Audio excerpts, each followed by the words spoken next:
And welcome to the Huge Boob Corner, a show that is a breath of fresh air. I am your host, Peter McLean, and I'd like to welcome you back if you are a subscriber, and if you are not, and this is your first time, welcome, and I hope you enjoy the show. And for everybody who's been watching, if you can please like, share, and subscribe, I would really appreciate it. It definitely helps the show. So, my guest today is somebody who I have been a fan of for a while. I found her in Score Magazine long time ago and been a fan of hers since then.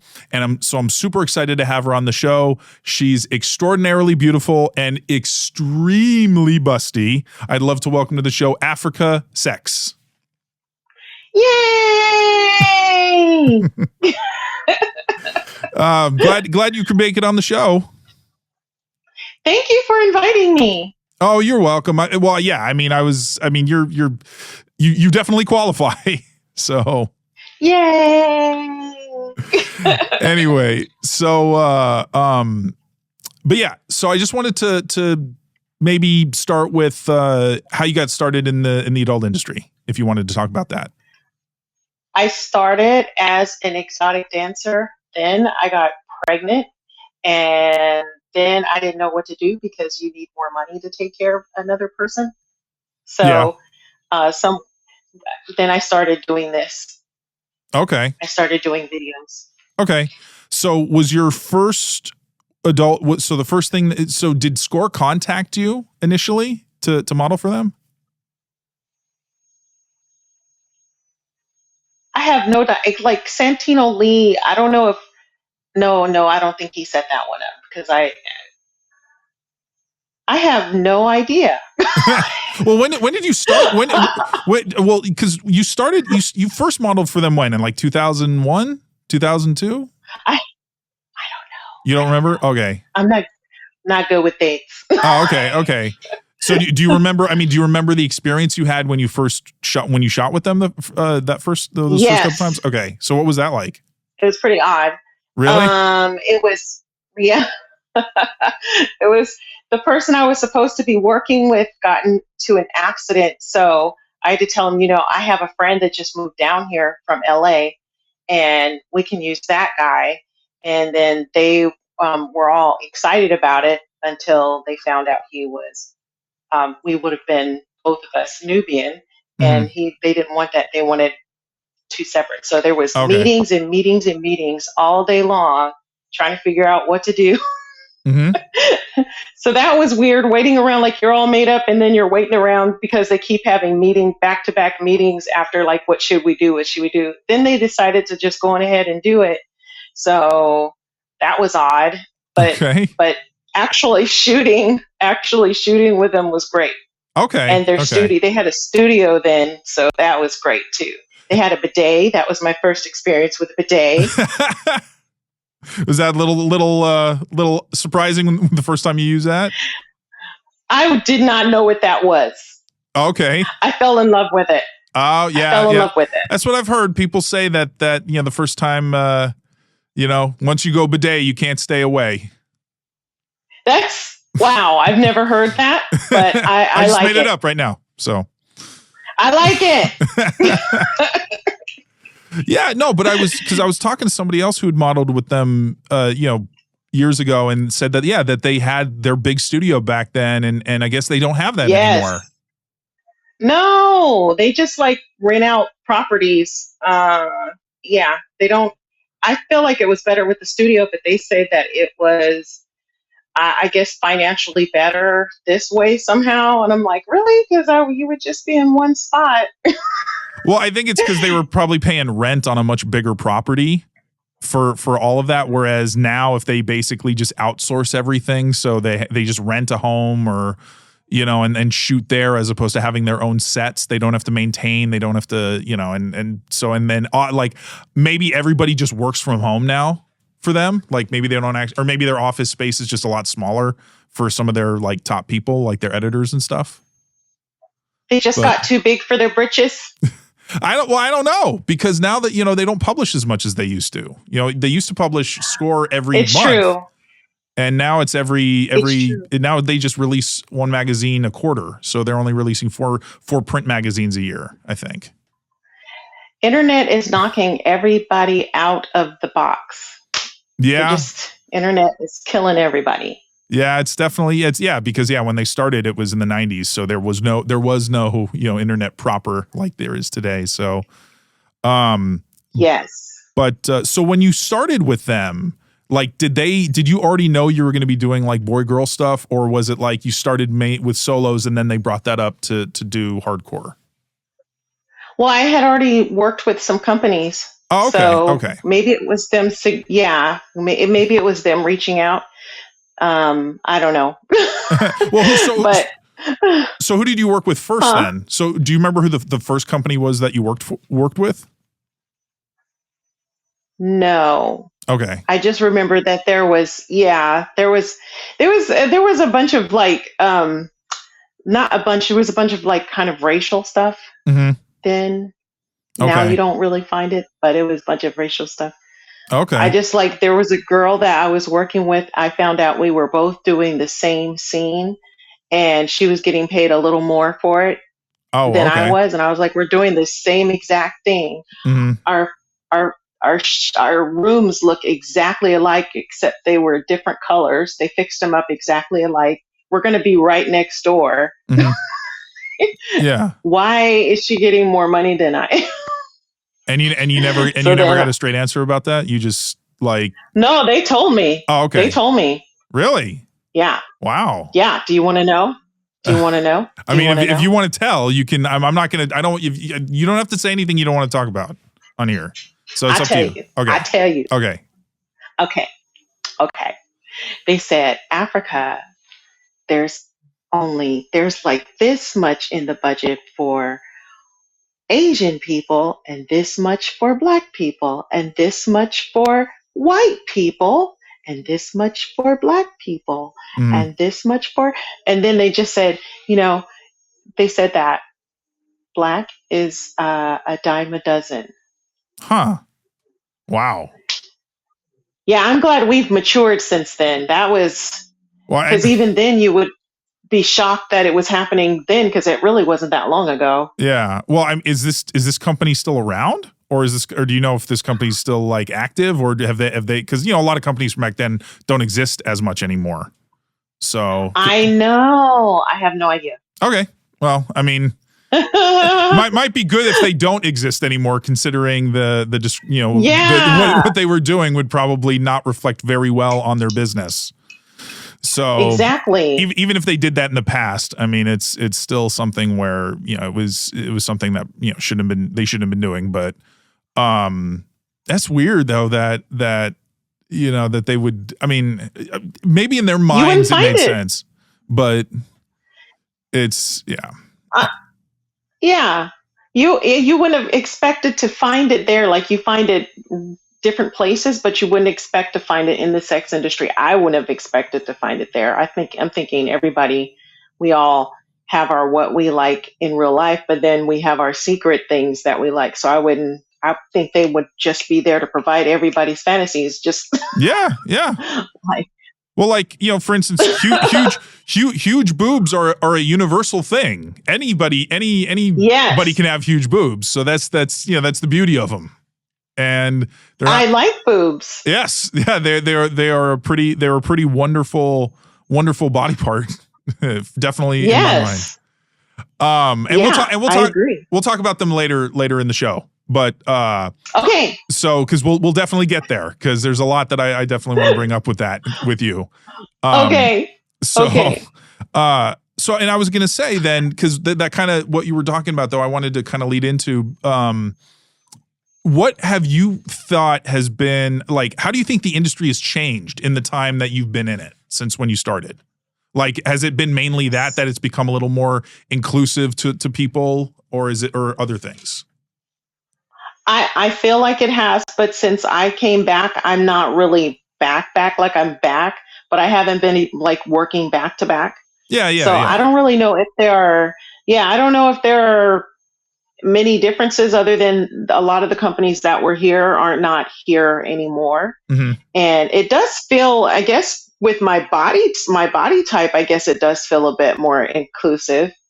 Well, curvier because women, yeah, more natural. That's definitely become, I think, more, at least more outwardly promoted in ways. they like big girls now. Like Mm-hmm. now I'm in the BBW category, Mm-hmm. which I wasn't before, but I am now. Yeah. And that they used to tell you can't, what did they used to say? You can't not eat enough, or you can't like it. They were encouraging you to be very extremely thin. Yeah. Yeah. Well, and that's And now you don't, they'll just work you. well, and now because the industry has become so creator and driven, meaning that and Mm-hmm. you can make whatever you want at home, and you can have Mm-hmm. your own audience. You don't need to rely on Right. companies the same way as say you might have 20 years ago, or even maybe 10 years ago, before things like OnlyFans came along. So And now you can, so companies have to see that. They have to realize, okay, so these girls that we wouldn't have hired before are doing well and people want to see them. yeah, and So, because Score brought you back, I think, what was it, a couple of years ago? Because I saw that you did some shoots with yes, them, more recently. So, yes. and I mean, aside from the location change, the fact that you weren't in a studio anymore, I mean, was it still an enjoyable experience when you went back to them, or was it like different people and it felt different?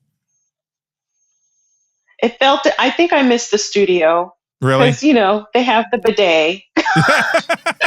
That bidet left a really, really strong impression on you, didn't it?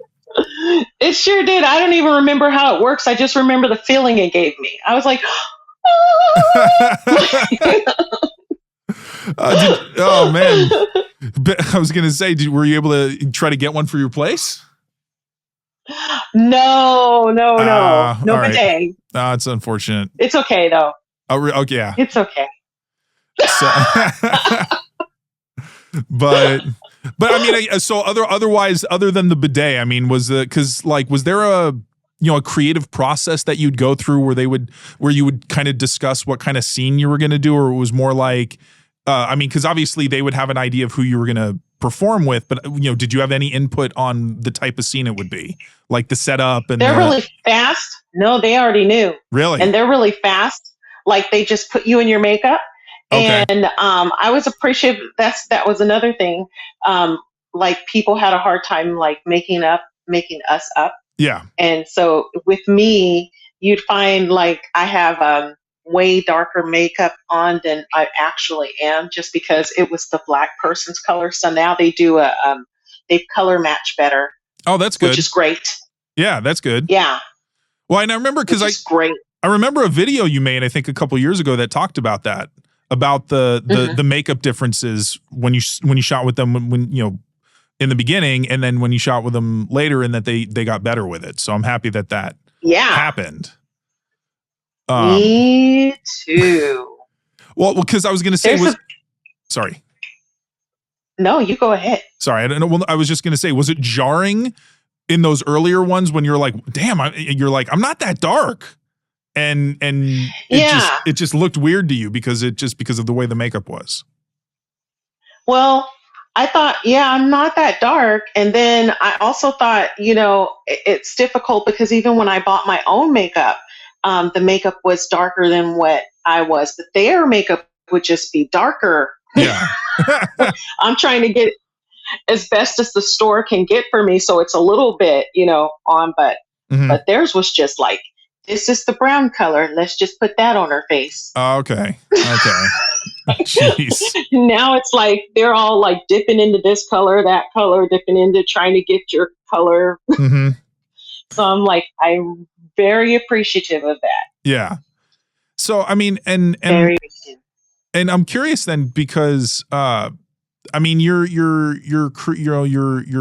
adult career, I feel like, I mean, like you shot a little bit, and then did you like take a break, or is it just you kind of backed away from it for a little while? I would like shoot, and then I would like do a few months of like mommy raising my daughter. Yeah. So, and then go back to shoot, and then for like a month, and then go come back and be mommy. Mhm. And so that's how it's always been. And then I did kind of leave because of personal issues like Yeah. child custody battles and all this other stuff, Mhm. all kinds of other things. And then I came back later, very later, Yeah. Yeah. After after the I'll call it a growth spurt in your It in your is a top growth region. spurt. So, Yes. well, and your experiences then, even though you would kind of come and go from it, what, like, overall, did you really get into to that to being in the industry and doing it, or was it more like, this is just a job I'm doing, I'm gonna do it, have a good time, and then I'm gonna leave and do other things and then come I back? thought of it as just a job, just something that is allowing me enough time to be home with my daughter. It's Okay. allowing me enough time, like I can work for a little bit of time and then make enough to live on for a few months. Yeah. And so that was pretty cool. Okay. Okay. Yeah, because Now you don't get paid like that.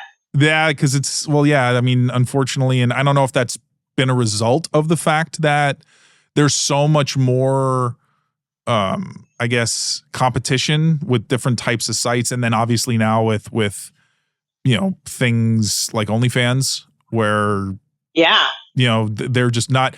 I mean, why go become a member of a website when, say, you have a couple of models that you prefer the most, and you'll just subscribe to them so you can see all of their stuff Right. exclusively. Like it. Yeah. Hear you. Yeah. So it's been, so in that sense, it's been more beneficial. But unfortunately, with companies, I mean, unless you're shooting with like, a top tier, like a Brazzers or something, it probably. Yeah. But I mean, would you say overall your experiences in the adult industry have been pretty positive? Or, I mean, aside from some of the stuff you were talking about earlier, like were the people that you interacted with, like the other, the talent you'd work with, the makeup people, the like directors, stuff like that, were they usually, pretty nice to work with? Yeah. The makeup people, I used to get mad because of that one thing. Yeah. But true. but they were pretty nice. You just go in there. A lot of them don't even talk. They just put your makeup on. And as far as the people who are like setting up the company, that they're setting up the whole thing, they're always really nice. Oh, that's good. Sometimes there was some handsy people that they, like, if the company was renting a home from somebody, they think that they could touch you because you're in their big house and everything. Yeah. That makes it's weird. That makes no sense. Makes no.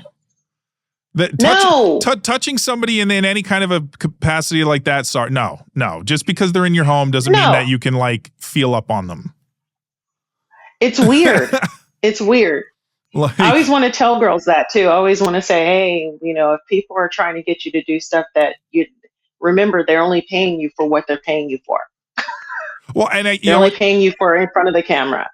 I mean, I'll say this. It might make sense considering if these people are not actually in the industry, because a lot of people in the industry, I'm sure, are very professional in terms of how they act, because it's, it's a business. You want to be respectful of everybody there, especially the talent, because, it's I feel like they're more respectful now. Yeah, I'm sure. Well, I'm sure now just the you can't get away with the kind of stuff that you might have been able to get away with. I hope that's it. Well, because nowadays, if there's any sense of, because you'll see this across a lot of other industries, whether it was Hollywood or even a lot of corporate things, where and this has happened. I've seen this, and you've seen this happen in the adult industry too, where people that act inappropriately will eventually basically get shut out from being able to do events, from being able to do things. Like, or if they host events, people will drop out, and it'll just turn into, so it's like that. The market, the people will kind of set that straight and not let people like that get away with it. You know what I noticed? What? I noticed the homeowners aren't really in the house anymore. Oh, they aren't? No. I mean, I think that's a good idea. Can you leave your house for a little while we pay to use it? Like, I think that's a pretty good idea. Yeah, that makes sense. So it's They leave towels for us and everything. that's nice. Yeah. You can use their shower and everything. They're all nice. And I was going to say, because now, I've heard, some people will try to use Airbnbs to do it, to shoot content. And but Airbnb tries to make sure that you don't, because obviously they don't. I didn't know that. That's cray cray. Isn't that funny though? I mean, that is cray cray. It's funny. I mean, it makes sense. I mean, you rent the home. I mean, if they're not going to be in there, what do they care? But then again, if they have like, home cameras, which I'm sure some of them do, to make sure you're not doing anything, bad or whatever. But yeah, it's just funny how they're I've seen like on their page or something that says like, don't shoot adult content in the house. I wonder. That's that's something like, are they afraid that their house is going to be recorded and people will probably know that that's the location that you shot at if they stay there or something? Like what? I think some of that might be it. I think though some people might just have a moral objection to it and they don't want it happening. Right. There. So there's probably some of that too. The nerve. So, well, and because I mean, it's funny because I know that there are, for instance, there are probably some homes and properties that are just always used for it, because you'll notice in certain scenes they're like, oh, I know that house, I'm very familiar because they shoot so much there. That's the place that I was at last weekend. Yeah, exactly. Right. Yeah. So they don't want none of that. No. But anyway, so it's good that, I mean, aside from some unfortunate people and situations that you had to deal with in the beginning, that your experience has been mostly positive over the years. Yeah, you have to kind of be smart. You have to you do have to be smart, because if you are just being kind of carried or dragged around, you might think that you have to do things that you might have to do some BJs that you don't have to do, and so you have to and stand your ground. Yeah. Well, and you don't want to be in a situation where you feel like you have to do that, or if you don't do that, you're going to get blacklisted or something from being able to shoot with other people. But that's where things like OnlyFans comes in, and you don't have to worry about that. That's right. So, but you know what? Some people don't even own their own OnlyFans. Yeah, I know that they just somebody else runs it for them, and someone tried to get me to do that for her. That's like a long time ago when people want you to be their pimp, and I'm just like, no, mama, make your money and you keep it. You just keep that money, girl. And then so now there was a person who's like, well, no, I want her to have everything to her OnlyFans. Yeah. And I was like, no, that's not how this works. I mean, I don't want to do that to you, mama. Wait, so she wanted you to run it for her and you would get like a percentage of it, or like? No, I get whatever I wanted because I'm her PIMP. Okay. Oh, so, okay. Which is just weird. Yeah. So then what? So it's just weird. Because I'm trying to understand this then. So she came to you because she wanted you to represent her. She talked to a friend of mine. Okay. To get us in contact with one another. Okay. So, and this was her main thing that she wanted to do, is to have me. I guess maybe she felt safer. She would feel like I'd be a safe person to be running her things for her or something. Okay. Yeah. Well, I mean, but I'm like, but some people, they just feel like they need that. They need to be under somebody has to take care of, or they're not going to be able to do it. And I'm just like, they're so easy. You just set them up. Like you just put your app, your ID in there, and it's all yours. It's yours. Yeah. But some people make you feel like you can't do it on your own, I guess. So if someone's going to be over you handling everything, you want it to be someone who's not going to beat you, I guess. Well, yeah. Well, no, I can. Here's the thing. I would think. Yeah, I mean, I can understand people, for instance, like being so busy, say shooting content, that they don't have the time to manage their their stuff as much. So they have people that will edit the content for them, upload it, and then they'll be more like a webmaster almost for them. That's true. As opposed to this was not that. Yeah, that's what I'm saying though. So like that's what I was trying to think. Like I mean, because again, I know people that have basically people that kind of manage their OnlyFans accounts because they're busy, because they don't have the time to do it. Yeah. But yeah, some people really don't think that they can. Yeah. I mean, it's I feel like some people might find it a little like all the different options, all the different ways to try to utilize to make money on it. People might not know about, and they just need to take a little time to learn about it. But it doesn't seem like it's that difficult. To some girls. Yeah, it's not. But if you relay it to them, like it's like if you're speaking to somebody who is a slick person or something, they're relaying it to you like, I can do this for you, and I can do this. They're making it seem like you can't do it on your own. And then so my thing is, yeah, you can like you literally go to OnlyFans or whatever page you're going to, Slushy or whatever. Yeah. And you follow the prompts. They'll tell you when to pull out your ID to verify it's you. They'll, it's your, but the way that it is spin to some people is that you would need this person, this go-between person. You would need them. Okay. You don't need them. They're taking money from their OnlyFans and everything. It's like, it's crazy. Yeah. Well, I mean, I don't know if she ended up being able to do it for herself eventually, or if she just found somebody else to do it for her. I think she found someone else. Yeah, that some people they might that they just might that they might just have their mind set that that's how they're going to do it, and that's how it's. Yeah. Yeah. So, anyway, though, I want the girls to know they don't have to do that. Yeah, well, and I'm sure they appreciate that, because somebody, you don't want to feel like there's only one way. You don't want somebody to try to convince you this is the only way to do it, and if you do it this and if you don't do it this way, you're not going to be successful. Like, yeah, I wanted to get as far away from the pimp thing as possible. You can run your own thing. Yeah, you might need help. You might get to a position where you can get a bunch of help, which is great. And then you're running it. Yeah. Your money is coming to you. Yeah.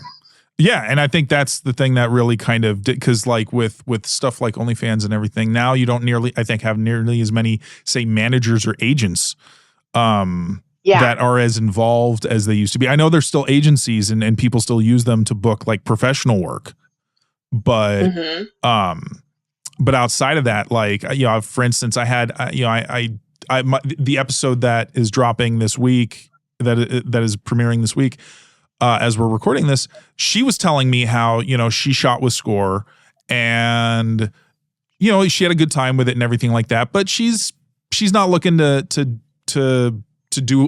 work with a bunch of other companies. She likes doing her own stuff and having that kind of control over what she makes. Yes. Yes. So, and Score, Score's probably still good for exposure, and really it's still probably the top huge boob brand out there. Right. So, because it looked like you were thinking about it. No, because I was thinking, like, because one, there used to be more magazines that were like, there were like Jugs and D Cup and Gent. I missed them. Yeah, right. Things that there were other magazines that were huge boob focused that existed, and I don't know if any of them really exist anymore, except for Score. No, I saw. Yeah, I saw on OnlyFans, not on OnlyFans. It was Instagram. There was a page called Jugs Magazine. Mm-hmm. And I was like, oh my gosh, Jugs. I got excited. But then when I went over there, it was just like, oh, someone else remembers Jugs Magazine. And they just, So I don't think they're out there anymore. Well, and there are a few sites out there. Like there's one that's called Pinup Files, that they're huge boob focused. Mm-hmm. There's Divine Breasts. I think they're in Europe. And they're all like, and they're all like for all natural. So it's like they're, massive natural boobs are their thing. So I have to look that company up. Yeah. So are they flying people out, or I don't know. I don't know if they actually do that. I don't know if they pay for the travel and the accommodations. Maybe they do, but if they divine breasts? Divine breasts, yeah. So I'd say if it's worth checking out, obviously. I will. And I can text that to you. I can just to make sure if you need it. Okay. Yes. But yeah, no, but that's why I was thinking about it, because I was thinking like, who else does it? And I think maybe because just Score's been around now the longest in that realm. So because all these other places, Score is not going anywhere. Score is like in it to win it. They are. Yeah. They are. If they're trying to go down, they're not trying to go down. They're going. If they're kicking and fighting, they are not playing. They are not messing around. No. Score. Well, and I'm also trying to build my own, huge boob brand up as best as I can. Pleased to be a part of that. Yeah. So and I'm pleased for you to be a part of that. So I'm happy again. So again, thank you so much. Thank you so much. But all right. So I wanted to switch gears a little bit, because I know that one of your big passions in life is makeup, right? Yeah. Yeah. So like it is a passion. It's not just like a hobby or anything to you. It's within the past, like maybe year, become less of a passion, but it is a passion. Okay. It is. So beauty, period. Like I like skincare, everything. Okay. And how did that come about? Like, were you always like that even when you were younger, and you always liked that kind of stuff? I was always like that, even to the point of saying to the people who were doing our makeup, hey, can I do my own makeup? Yeah, right? You're like, I can do this pretty well. I have a website. You can look at it. I did all of that. Yeah. Well, and how would they respond to that? Were they like, oh, if you want to do your own, you can? Or was it because they had such a specific idea of what they wanted you to look like? They were like, oh, let us do it. They're paying the makeup artist, and the makeup artist has to show up and get paid for something. Okay, so all right, yeah. You don't want to lose somebody some money, huh? Yeah. That's nice of you. They don't want to pay for the makeup artist and not get whatever they're paying for. Yeah. Because we're just coming there doing our own makeup. Mm-hmm.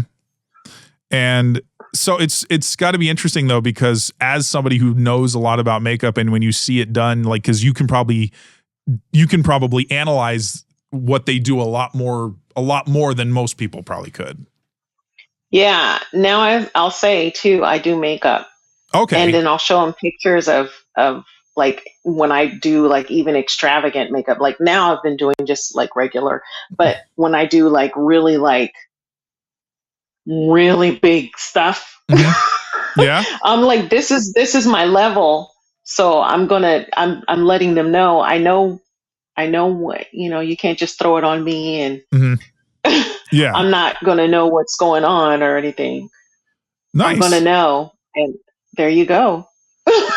So I don't know much about makeup. I know a little bit because of I went to school for acting, and there's like acting makeup, which is different than that, because acting makeup is definitely more. It's not in any way meant for any kind of beauty or looks. It's all just for. You want to definitely, you want to be able to see that off of the stage. You want to be way back in the back. You want to be able to see. Yes. Your makeup. So as far as stage makeup is, that's the extent that I know about it. But so I'm curious, like, if are there different types of, say, styles that you can have as a makeup artist in terms of? Yeah, you can. Okay. You can do, like you said, stage makeup. You can do like for gory special effects, gory makeup, special effects. Okay. You can do. Yeah, there's all kinds of makeup. Okay. Well, I guess I just mean like, so maybe just in the beauty, in like the beauty world, if there's different types of styles for that, like. Yeah, there's like soft, like if for like wedding, and then there's like night makeup, like you wouldn't put like a dark, like kind of close to black, like at the edge of your eyes. You wouldn't. I mean, unless you're going out and you're going to look hot or something, or you want to look natural, Yeah. which is not very natural when you're trying to look natural. It's not natural at all. Isn't that funny? Seems like a lot of people, Yes. a lot of men probably are more like, oh, she looks so natural. And the woman's like, that's not natural, right? She's still wearing makeup. Right. That's like 3 hours of work. That's not. To look natural, yes. To look natural. You know what's funny to me, and this is something that I'm just gonna little thing is that's one thing about older movies that always is so glaring to me is when the female characters go to bed and wake up with full faces of makeup, and I'm like, that doesn't make sense to me. That they would. I mean, maybe you go to sleep wearing makeup, but you're not waking up looking perfect if you wore makeup. You're in to the sleep. shower looking perfect. You got out of the shower all made up. You got in the shower. Yeah, it's no. That's just one of those things about and I'm talking like films from like the the 30s and the 40s and the 50s and stuff like that where they had to. I can feel you. Yeah, so it's just funny to me. I know exactly what you're talking about. Yeah. So, and I'm curious, do you like makeup styles from because makeup tends, it seems like makeup tends to evolve in terms of how it does from like what it was in the 1950s or the 1970s to what it is now. I think that it evolves, and then I'll see something from a really long time ago that looks exactly like what we're doing today. Maybe they did different methods to get there, but pretty much it's like, wow, they were doing that. A heck of a lot. You feel special until you see those things. It's like, oh, they knew how to do that then too. You're like, I'm not as original as I thought I was. No. It seems like it just maybe styles go away and then they come back and it's like it's all new until you see some of those old things and you're like, it's not new. Definitely. It's not new at all. Stuff like but stuff their like technique. Yeah. Yeah, but their methods of putting on the makeup, if like you look at the old fashioned tutorials or something, they're trying to tell you like how people used to put on their makeup. There are ways of getting like a cut crease or something, or just a certain look. They're putting way, like Marilyn Monroe put way so much into her look that you could get her look right now with so much less, and they so much into Marilyn Monroe. I'm like, really? You have to do all of that? Really? But you don't have to. Now it's kind of, you don't. Yeah. I'm curious then, did you have any kind of, I want to say, in people that influenced you or, that from like when you saw them and they're like, oh, they look so glamorous and beautiful and I love the way that their makeup's done. Did you have any people like that kind of? My family. Oh, okay. Your family. All right. My family. Yeah. All the women used to have their eyebrows just so, and they used to have their makeup just so. Not now. Now it's like they a lot of them have died off. Oh, I'm sorry. But it's life. Yeah. But they and it's you don't find it as much now in my family as you used to. But I mean, it used to be beauty was a thing. That's where it started. Yeah. Yeah. So, all right. I mean, and I was, so like there were, because you brought up Marilyn Monroe. That's why I was thinking like if there was, maybe actresses or other people, maybe, singers that you saw and you were like, man, they look amazing. And that might've influenced, more of an interest in it. But, it first started at home. Okay. It first started at home. Nice. Well, there you go. Yeah. Well, again, and it's funny. It's funny that because I'm curious then, what and how can you tell like a good makeup job from a bad one?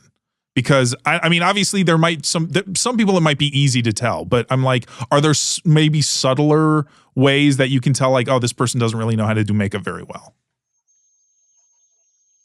Yeah, you can tell when someone doesn't know how to do their makeup. Sometimes they'll just kind of throw their eyeshadow on, or I can tell when, or they just don't put that much on, and sometimes they don't want to put that much on, but sometimes you can see that's really all they can do. They're just doing as far as they can do. And and that's all. I would think it's kind of an easy thing to kind of pick up, but it's not for everybody. Everybody can't do it. Remember, men are looking at women that look natural and think they're not wearing any. So that's we're not. Is that true? A lot of us do. I mean, I'm sure I've done that before, where I'll look at a woman and I'll think, oh wow, she looks amazing, and she's so not natural. She's not wearing anything, and then someone will be like, sorry to burst your bubble, but she's wearing stuff. It's just a very kind of again, it's a more natural look. A lot of blending. It's a more natural look. It's meant to look that way. Yeah. So but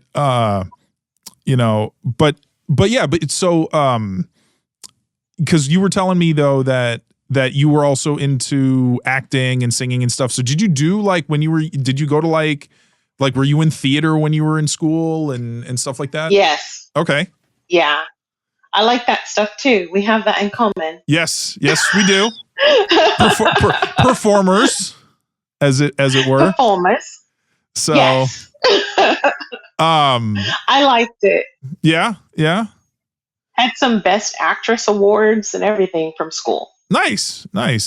So did you ever think about trying to pursue that when you were like becoming a professional actress, or did that never really factor in? I kind of thought it was an automatic. I kind of thought it would just automatically come. My aunt said to me one day, "Oh, po chow, she done missed her calling," and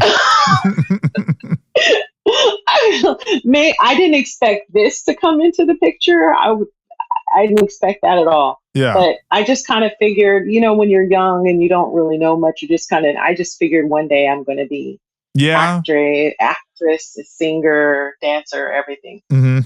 I just kind of figured. And No. I mean, it's what I was going to say. So like, did you stop acting then when you got out of school? Like you didn't try to do like auditioning and stuff like that outside of it? No. And I live in Stockton, so there wasn't much of that happening. Yeah. That's probably not. You got to get out and go. Yeah. I mean, so you never thought about moving to like New York or LA or somewhere to try to pursue it? No. That's another foil in the plan. I should have thought of that. But it's I didn't think of that. Honestly, I mean, I don't know, that industry is such a I don't know. Hollywood just is a very difficult. But it's also like it's a very it's a very unpleasant environment in a lot of ways, in terms of the kind of so. I mean, we're looking at an industry that is wholly run by people who have power, like to make or break careers. Like, meaning that if they put you in this movie, you are going to be like famous. You're going to have all this, and there are people that have that power, and they use that power. Obviously, now some people think that after Harvey Weinstein and all that stuff, that stuff is still going to be there because the power, the power dynamic doesn't go away. These people can't help themselves. Yeah. And unfortunately that's what people do when they're in those positions. Mm-hmm. And it's not just the men, male executives that do this, female executives will do this too. In terms of trying to solicit things from actors to it's like, well, you want this role, what are you willing to do for it? And it's terrible. Yeah. And I mean that kind of a thing, and it's even worse for kids. I mean, because kids can't even really protect themselves like adults can. Yeah. So and then the adults that think that they have to put their kids through certain things too, so their kid can become it's like, no, you have to stand your ground. You have to say no. And that's the thing, if that means you don't get that role. Yeah. And unfortunately, the fame and the money of that industry is what clouds people's judgments, and they'll allow such bad things to happen to either themselves or, other people that they care about. Even their children. Yeah, because they think, well, it'll be worth it for all the money that they're going to make or all the fame that they're going to have. And honestly, I don't think it's worth it. It's not. It's going to always be with you. You're never going to forget it. Yeah. So I guess maybe in that sense, you might have sidestepped by not going into that industry, you might have sidestepped some pretty negative stuff. Dodge some things. Yeah. You're right. Yeah. You're right. So I try to be more optimistic, that that's what would have happened. But so, like, were there any roles like that you particularly would have loved to play in terms of maybe not like like a specific play or a movie or something like that, but just a type of character, like something that you would have been like, that would have been your dream role to play? There used to be, but I don't know what that is now. I think anything where anything where I know that I have an audience. Yeah. And okay. Probably whatever, except, which is weird because I really love scary movies, but I don't think I ever really wanted to be in a scary movie. Okay. Whereas now I would be in a scary movie, but then it was like, no, I don't want to. All right. Nice. Like what kind, like, do you have a specific type of horror film or just any kind? No, I like the horror films that make sense. Like, or like we have, yeah. Like, okay. So if you have like Freddy, what is his name? Freddy Krueger? Freddy Krueger. Yeah. Nightmare on Elm Street. Yeah. You have that. That doesn't really make sense, but it's people like it. It's okay. Mm-hmm. So I wouldn't want to be in that kind of scary movie. Okay. But like The Ring is intelligent. Mm-hmm. The Grudge, the first one, was done well.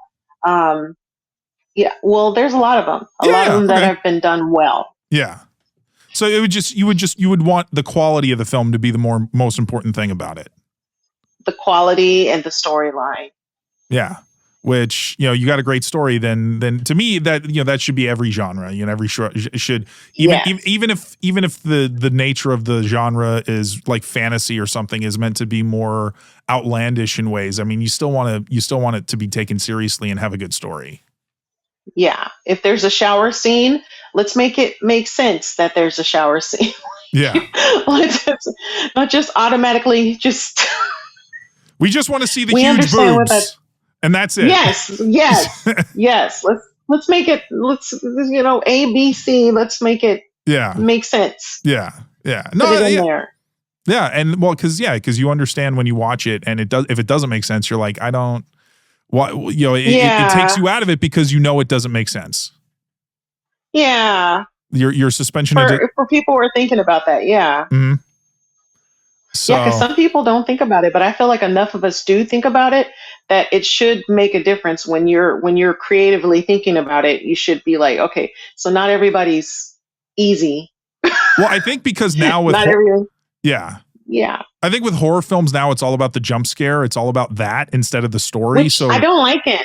Yeah, I don't like that either, because that's just that to me. That's just a. All you're doing is you're just trying to, startle somebody, and that's all you're trying to do, as opposed to actually get them involved in a story. Did you see Talk to Me? No, I didn't see that one. Okay. I heard it was pretty good though, but not to me, but I understand why. Like they said, it was creators who made that movie. Oh, YouTube creators. Oh, okay.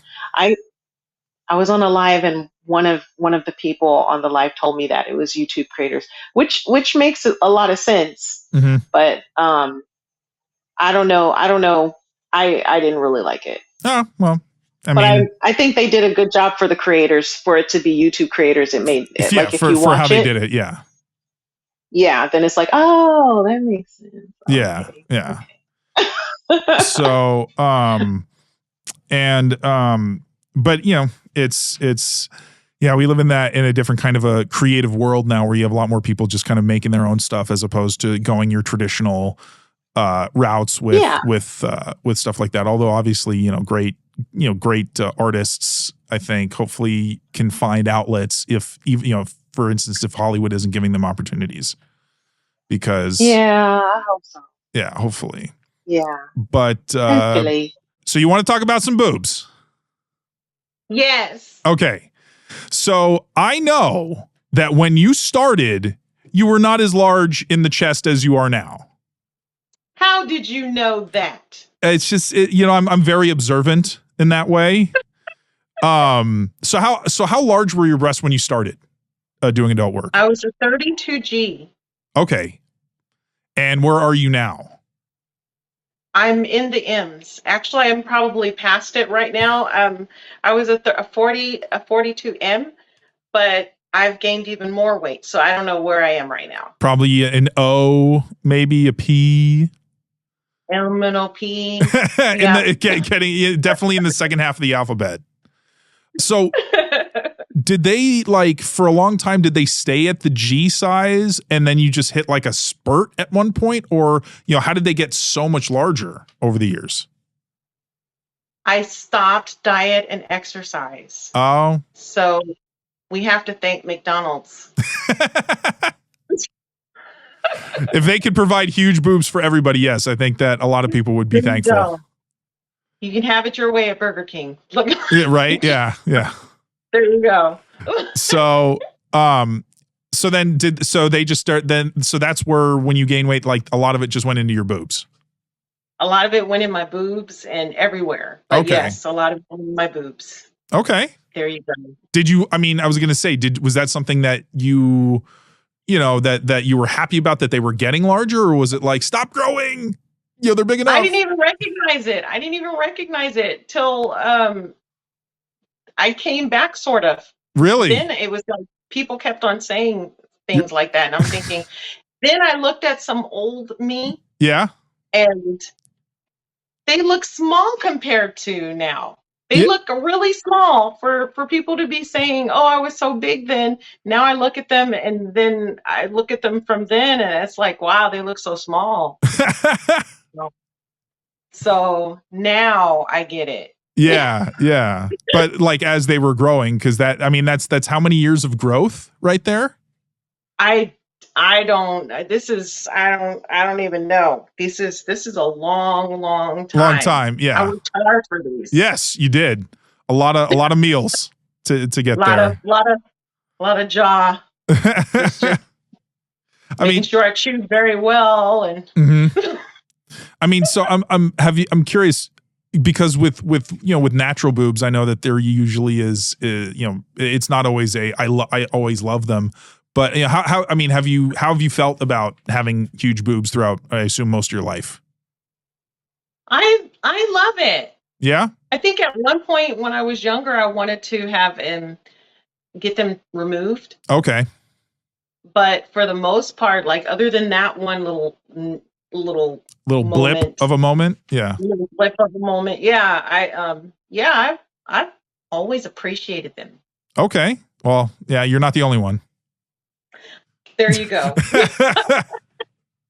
Well, and I was gonna say, like, did your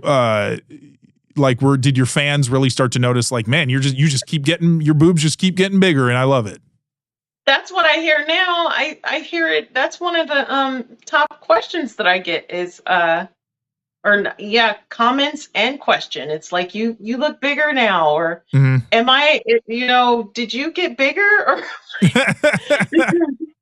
they just look a lot bigger now. Yeah. Well, they are. Yeah. Yeah, there you go. Yeah. I didn't really get it, but I get it now. Yeah. So I'm like, oh yeah, I guess they're right. They are bigger now. So, would you say that do you have a favorite thing about having huge boobs? That they're soft, and sometimes, like, because I don't have a man or anything, so I don't have anyone to cuddle or anything. But sometimes when I need a little softness, I can just like lift them up and then just lift them up and then just like rest my face in them. Yep. Yeah. Just a little bit of gentleness for the day. Mm-hmm. Yes. So, but they're soft. Yeah. No, well, that's the nice thing about natural boobs is how soft they can be. Yeah. So, but has that kind of been also like when you've been with people like that tends to be the body part that they like the most? I get shocked when people don't know what to do with them. Really? They don't really. It's like they imagine they'd be doing stuff with them, and if they got them, they don't really know what to do. Yeah, They're just kind of there. they could be that could overwhelm people because I think so. you know, if you're not used to handling very large boobs, you might be like, what am I supposed to do? Yeah. Yeah. Now what? Yeah, but I mean, but say like if you were with somebody, I mean, would you be okay? Like, obviously, if they asked you, like, what do you want me to do to them? And they could tell, and you could tell them. I would tell them that, during, like, if I saw that they were naturally being soft, like really soft, I would tell them, my pain tolerance goes really high when we're doing this, when we're having sex. Okay. Pain tolerance. You can squeeze them. Okay. Bite them and pinch them and, During sex, it's kind of one. Okay. But only during without sex. Okay. Yeah, without sex, it's like, what are you doing? You got to be more gentle. Yes. Yeah. Yes. So with sex, it's like, So does that mean that they're not like as sensitive when people are playing with them and stuff during sex? Like you don't like it, or is it just you feel it? It's just your pain tolerance is higher. My pain tolerance is higher, and the whole body is different when you're more flexible. Everything is just different. Yeah. Well, yeah. That's that makes sense. Because when you're in a different mindset when you're having sex, I feel like you're I think because of adrenaline and other factors going on. Yes. So yeah. I'm curious. I feel like it would be difficult for, say, somebody to go out in public with you if you were like with each other and the guy was like a boob guy and he couldn't resist just. I mean, I don't know. Would that bother you if he did stuff in public, or it's like, let's save that for home, or would that be something I've been in that situation, and yes, it would bother me. Okay. Because I'm also a mother, so yeah. I'm always thinking these little kids around. Yeah, you don't. Yeah, you don't want people to be inappropriate in those settings. No. So, but like, it's. Being a boob guy though can be difficult because you have to hold those impulses at bay. Yeah, you have to hold them at bay. But then when we're not, then you don't have to hold those. Yeah. There's a time and a place. You gotta restrain until you get there. You can go crazy. Yeah. Sometimes you just go crazy enough that it satiates you for when you're out in public. Mm-hmm. Because in public, I don't mind kissing and holding hands. Okay. So a little bit of public affection's fine. Oh yeah, that's. Okay. I think kids should see that too. Okay. Just people being loving with one another. Okay. Just not a hand in your top or anything. The straight out, yeah, no. Just helping to carry them around. Yeah, that's not no. Yeah, I'm curious. Were you like in say your group of friends and stuff like that? Did you always have like the biggest boobs of the group? Yes. Yeah. Yes. Now. Yes, I always did. Did that create like some? Did that mean that for instance, you would get more attention from guys and stuff like that? No, I think like when I grew up, a lot of guys would say I had a crush on you, but I couldn't say anything. Oh, really? Yeah, they didn't say anything, and I'm like, oh, you should have said something, but. Yeah, right. I mean, unless they had girlfriends or something and they couldn't say anything, that would make sense. Yeah, I guess. They haven't. Yeah, no, that never happened. But. But no, I mean, I'm just saying, because. Having that, because huge boobs create, more. You get more noticed, I think. Yeah, but I think when I was younger, like that kind of young, they even caused problems, like with bullies. Oh yeah. I remember being cornered in the bathroom, and they're just like thinking I had toilet paper in there or something, and they're just like, "Well, show us." Wow. I know. So I had to show you would do everybody. Yeah, well, yeah, I would do it because Wow. I don't want to get beaten up. Yeah. No, I get it. I just can't. It's crazy that I mean that's oh, man. Kids are crazy sometimes. Yes. I demand to see they're real. Prove it. And like, what would they do? Like, if when they found out they were real, it's like, oh, okay, fine, see ya. Like, what? They back off and say, oh, well, I guess you are, and they kind of back off. Wow. Leave. That's crazy. Yeah. Yeah, I guess there are times, when having huge boobs can be somewhat of a liability, especially when you're around people that are maybe more insecure or more prone to doing that, acting that way. Yes, and it's hard to find clothes that fit well, and yeah, that's kind of the general thing. Kind of the general thing. I mean, I'm curious. Like now, I mean, do you still encounter people that tend to be a little more like judgmental or kind of like, kind of shitty about just because you have huge boobs? I find that sometimes, depending on what I'm wearing and depending on how my makeup is, like right now, my makeup probably isn't like you would think that I'm younger, but depending on how my makeup is and depending on what I'm wearing, older women, and I have to let them know I'm your age. Really? I'm your age. Yeah, they'll be like, you don't have to have them exposed to get attention. You're beautiful as you are. I mean, I guess the sentiment is somewhat nice. But that's nice. It's offensive. It's offensive. I really wish it wasn't offensive, but you know where it's coming from. It's coming from a place of, look, honey. Oh, poor dear. You don't.